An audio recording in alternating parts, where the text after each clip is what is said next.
Hello everyone, welcome to my channel. నా పేరు విజయ్. ఆ రోజు సాయంత్రం రాత్రి 9:30 అవుతుంది. ఆర్డర్ కోసం రెస్టారెంట్ బయట సాయి వెయిట్ చేస్తూ ఉన్నాడు. కానీ ఆర్డర్ ఏం రాకపోవడంతో వాళ్ళ లవర్ చెప్పిన మాటలు సాయి గుర్తు చేసుకుంటున్నాడు. తను నాతో లైఫ్ అంతా కలిసి ఉంటానని చెప్పింది, కానీ ఇప్పుడు నా దగ్గర డబ్బులు లేకపోయేసరికి వేరే అబ్బాయిని పెళ్లి చేసుకోనికి రెడీ అయింది. ఇప్పుడు ఎలా అయినా నేను డబ్బులు సంపాదించి తనని పెళ్లి చేసుకోవాలి అని సాయి అలా ఆలోచిస్తూ రెస్టారెంట్ బయట కూర్చుని ఉంటాడు. ఈలోపు సాయి ఫోన్కి ఒక మెసేజ్ వస్తుంది.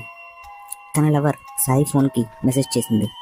వాళ్ళ డాడీ వాళ్ళ ఫ్రెండ్ కొడుకుతో తనకి మ్యారేజ్ ఫిక్స్ చేశారని, ఇంకో 3 డేస్లో సాయిని ఏదోలా డబ్బులు అరేంజ్ చేసి తనని పెళ్లి చేసుకోవాలని, లేదా వాళ్ళ డాడీ చూసిన సంబంధాన్ని తను చేసుకుంటానని సాయికి మెసేజ్ చేసింది.